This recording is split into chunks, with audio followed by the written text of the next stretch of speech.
RS brothers లో ఆషాఢం KG sale మళ్ళీ మొదలైంది. మరెన్నో క్రేజీ ఆఫర్స్ ఖైదీ చేయండి ఆర్ఎస్ బ్రదర్స్.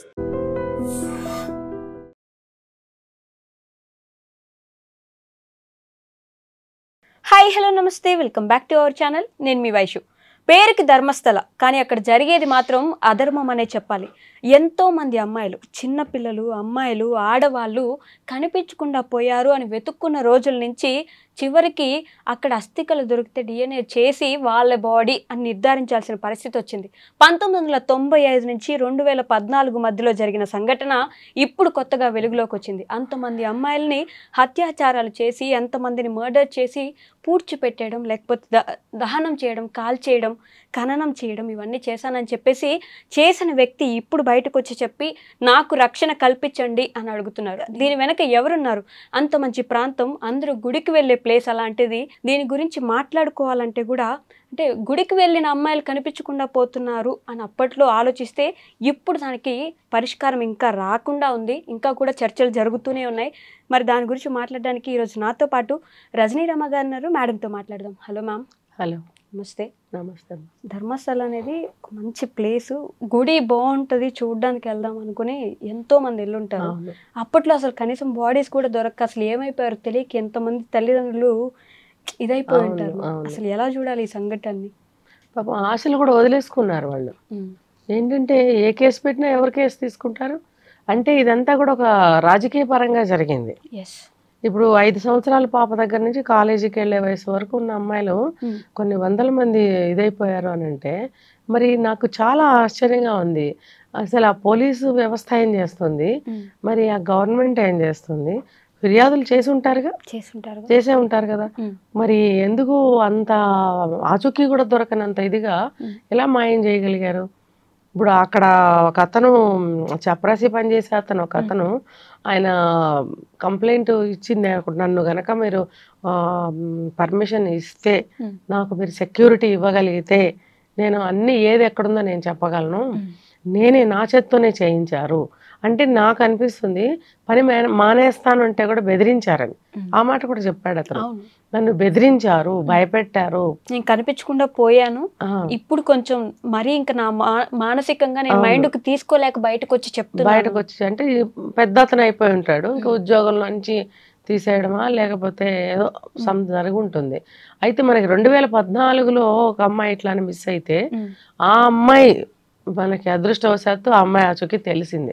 తెలియబట్టి ఇవన్నీ బయటకు వచ్చి ఆ అమ్మాయి మీద కేసు పెట్టారు. మరి ఇన్ని సంవత్సరాలైనా చూడండి, ఆ కేసు బయటకే రాలేదు. ఇప్పుడు మీరు అన్నట్టు ఒకవేళ పెట్టినా బెయిల్ తీసుకుని బయటకు వచ్చేసి ఇంకా దర్జాగా. అంటే ఇలాంటి వాళ్ళని మన సమాజం, మన ప్రభుత్వం వాళ్ళని పోషిస్తుంది అన్నమాట. ఆస్థాన కవుల్ని పోషించినట్టు ఒక చెడుని, ఒక చెడ్డ వ్యక్తుల్ని కూడా పోషిస్తుంది. గవర్నమెంట్ ఏదైనా కానీ, ఏ స్టేట్ అయినా కానీ ఇలాంటి వాళ్ళని అసలు వాళ్ళు ఎందుకు అలా ఉంచారు అనేది నాకు ఒక పెద్ద సమస్య. అదే ఒక డౌట్. వాళ్ళని అసలు బెయిలే ఇవ్వకూడదు. అసలు వాళ్ళ మీద ఎవరి మీద కేసు పెట్టారు అది కూడా మనకు తెలియలేదు. ఇంకా వివరాలు తెలియాల్సింది ఉంది. పెట్టారు అంతవరకే, ఎవరనేది బయటికి రాలేదు. చట్టం చూస్తూ కూర్చుంటుందా అన్ని సంవత్సరాల నుంచి? చూస్తూ కూర్చుంది. ఏంటంటే రాజకీయ వాళ్ళు కాబట్టి, రాజకీయాలకి సంబంధించిన వాళ్ళు కాబట్టి, సంబంధించింది కాదు, వాళ్ళు పదవిలో ఉన్న వాళ్ళే. అప్పుడు ఆ పదవి యొక్క ఏమంటారు పవర్ తోటి వాళ్ళు ఇంకా గ్రూప్స్ పెట్టుకొని చేసిన పనిది.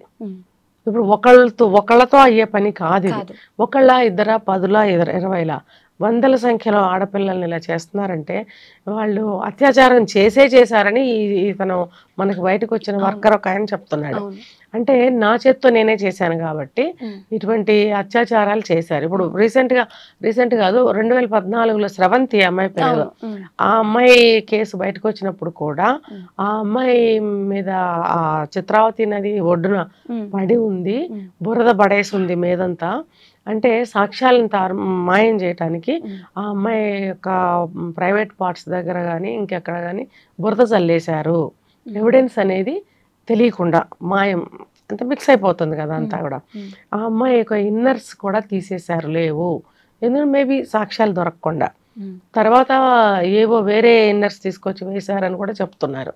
అవి ఫ్రెష్గా కొత్తగా ఉన్నాయి. కోర్టులో సబ్మిట్ కూడా చేశారు, కొత్త విన్నర్స్ తీసుకొచ్చి సబ్మిట్ చేశారు. అంటే ఇప్పుడు ఆ జడ్జి గారికి, అప్పుడు ఉన్న జడ్జి గారికి కళ్ళు కనపడలేదా? అదే అంటారు చట్టానికి కళ్ళు లేవు అని. ఏంటంటే చట్టానికి కళ్ళు లేకపోవడం కాదు, చట్టానికి కళ్ళు మూసేస్తున్నారు. కరెక్ట్. ఇప్పుడు ఇదిగో పులి అంటే అదిగో తోక చూపించిన వెధవ ఎవడో అలాంటి సాక్ష్యాలను ప్రవేశపెట్టినప్పుడు పోలీసులే కదా. జడ్జికి కళ్ళు లేవా? ఆయన యొక్క ఏ స్థానంలో అయితే ఆయన కూర్చున్నాడో ఆ స్థానం ఆయనకి హెచ్చరించలేదా? నువ్వు అబద్ధం చెప్తున్నావు, అబద్ధపు తీర్పు చెప్తున్నావు అని. మరి అవన్నీ కూడా కొత్తవన్నీ తీసుకొచ్చి చూపించినప్పుడు అది ఎలా సాధ్యం? ఆ అమ్మాయి డెడ్ బాడీ మీద అంత బురద చల్లి గందరగోళం చేసేసారు మనిషిని. ఇవి మాత్రం కొత్తగా ఎలా ఉన్నాయని చెప్పి జడ్జి అడగలేదా? జడ్జి ఏంటి, ఎవరికైనా డౌట్ వస్తుంది. మరి ఆ జడ్జి ఎందుకు చూస్తూ ఊరుకున్నాడు? అంటే అక్కడ ఏమర్థం అవుతుంది, పోలీసులకి వాళ్ళకి అందరికీ కూడా ఉంటుంది, లింక్స్ ఉంటాయి కాబట్టి వాళ్ళు ఏమనుకుని ఉంటారు, పోయిన వాళ్ళు ఎటు తీసుకురాలేరు కాబట్టి మనం కాసేపు కళ్ళు ముక్కు చెవులు మూసుకుంటే మన వాటా మనకు వచ్చేస్తుంది. అధికారంలో ఉంటే ఏమైనా చేయొచ్చామా? చేస్తున్నారు. ఏమైనా అధికారంలో ఉంటే ఏమైనా చేయొచ్చు అని ఎవరంటారు? ఖచ్చితంగా ఎవరు ఒప్పుకోరు, చెయ్యకూడదు. అధికారంలో ఉన్నప్పుడు ఏమంటారంటే సంక్షేమం చేయాలి, ఏం కావాలి అది చేయాలి. నువ్వు ఆ రాష్ట్రానికి ఏం కావాలో అవన్నీ చేసిపో. నువ్వు 5 ఏళ్ళు ఉంటావో 10 ఏళ్ళు ఉంటావో అది నీ యొక్క బాధ్యత. అధికారంలో ఉంటే ఏమైనా చేయొచ్చా? ఏమైనా చేయకూడదు, చేయవలసినవే చేయాలి. కానీ అధికారంలో ఉండి చేయవలసినవి మానేసి చేయకూడనివి ఏవైనా చేసేస్తున్నారు. ఎందుకంటే అది రూపుమాపుకోవడానికి హెల్ప్ ఉంటుంది కాబట్టి. చిన్న పిల్లలు, 13 ఏళ్ళ పిల్లలు, నేనే చూసాను దగ్గరుండి, అత్యాచారాలు చేస్తున్నారు, బాడీ మీద అంత గీతలు ఉన్నాయి, కనిపిస్తుంది. నన్నే పూడ్చిపెట్టమనో లేకపోతే తొందరగా పూడ్చి చేయడానికి, తొందరగా కలిసిపోవడానికి చిత్రావతి నది ఒడ్డున పూడిస్తే తొందరగా అయిపోద్దని ఆయన చెప్పడం కూడా ఇన్ని సంవత్సరాల నుంచి ఎవరు ఎందుకు పట్టించుకోలేదు? అంటే మిస్సింగ్ కేసులు వచ్చుంటాయి కదా పోలీస్ స్టేషన్, ఎందుకని ఎవరు పట్టించుకోండి. మిస్సింగ్ కేసు కూడా వాళ్ళు పెట్టలేకపోయారు కొంతమంది. అసలు ఆశలే వదిలేశారని చెప్తున్నారు. 1-2 కేసులు పెట్టినా కూడా ఎవరు పట్టించుకుంటారు? ఏమనమ్మా మాకేం దొరకలేదు, ఏం తెలియలేదు, చూద్దాంలే పో అంటారు. ఇప్పుడు ఈ రోజుల్లో కూడా ఏ సమాధానాలు చెప్తున్నారు కదా. చట్టం ఇంత స్ట్రాంగ్ అయింది, పోలీసు వ్యవస్థ ఇంత స్ట్రాంగ్ అయింది అని చెప్తున్నారు. మరి ఎన్ని కేసులు సాల్వ్ అవుతున్నాయి, ఎంతమందికి న్యాయం జరుగుతుంది, ఎంతమంది తెలియకుండా అన్యాయం అయిపోతున్నారు, అయినా అవుతున్నాయి. అవ్వని వాటి పరిస్థితి ఏంటి, వాటి సంగతి ఏంటి? కాబట్టి రాజకీయాల్లో ఉండి వీళ్ళు సింగిల్గా చేసిన పని అయితే కాదు. ఒక ఫ్యామిలీకి సంబంధించిన రాజకీయాలు వాళ్ళు చేసింది కాదు. వాళ్ళకి గ్రూప్స్ ఉన్నాయి. వాళ్ళ ఒక రాజకీయాలు, ఒక పదవిలో ఉన్న ఒక వ్యక్తి అంటే అతనికి నెట్వర్క్ ఎంతో ఉంటుంది, అతని కింద ఎంతో మంది ఉంటారు, అతనితో సమానంగా ఉంటారు. ఒక గ్రూప్ కలిసి చేసిన దారుణాలు ఇవన్నీ కూడా. లేకపోతే ఇన్ని 100 మంది ఆడపిల్లల్ని ఇది చేస్తున్నారంటే వాళ్ళు అసలు రాక్షసులు అనుకోవాలా? మాస్ మర్డర్స్ మొత్తం అసలు ఇది ఏంటిది? ఇది గనక బయటకు వస్తే అసలు సెంట్రల్ లెవెల్లో వీళ్ళకి కఠినమైనటువంటి శిక్షలు పడాలి. అది కూడా బయటికి రాకుండా చాలా జాగ్రత్తలు తీసుకుంటున్నట్లు వార్తలు వస్తున్నాయి. ఇప్పుడేంటి ఇన్ని సంవత్సరాలు అయింది, వాళ్ళు ముసలాడు కూడా అయిపోయి ఉంటాడు. మరి అయిపోతే మాత్రం వాళ్ళ తర్వాత ఎవరైనా చేస్తున్నారా? మరి ఈ మధ్యకాలంలో ఏమైనా కేసులు ఇంకా జరుగుతున్నాయా? మరి మనకు తెలియాల్సింది ఉంది. ఇన్వెస్టిగేషన్ చేస్తే గానీ ఏదో సిబిఐకో దేనికో ఇచ్చామని ఏదో చెప్తున్నారు. సిఐడికి సిఐబికి ఇచ్చాము, సిబిఐకి అని చెప్తున్నారు. అదే నిజమైతే కనుక తేల్చాలి. ఇప్పుడు అతను ఉన్నాడు కదా, పేరు ఏదో మెన్షన్ చేశారు, ఆ వర్కరు, అతను నేను ప్రతి ఒక్కరి గురించి నేను చెప్పగలనని చెప్తున్నాడు. నాకు రక్షణ కల్పించండి అని. ఇతనైనా సరే ఇన్ని దారుణాలు చేస్తున్నాడు, ఏదో ఒక మార్గంలో నుంచి ఆయన బయటకు పంపించాల్సింది న్యూస్ని.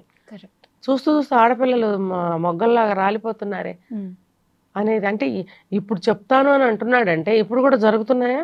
మనకి నెక్స్ట్ అప్డేట్ రావాల్సింది ఉంది. ఆయన రిలేటివ్స్ లో ఒక అమ్మాయికి ఆయనే అలా చేసిన తర్వాత మరి పశ్చాత్తాపం, అదంటే ఏంటి తలదాకా వస్తే అన్నట్ట అనుకోవాలి. ఏదో వచ్చి చెప్తానన్నాడు కదా అని మనం గొప్పగా అనుకోవాల్సిన అవసరం లేదు. ఎప్పుడైతే మనిషికి తనకి బాధ కలుగుతుందో అప్పుడు రియాక్ట్ అవుతాడు. అందాక మందగాదుగా నాకెందుకులే అనుకుంటూ ఖచ్చితంగా అనుకుంటారు ఇలాగే.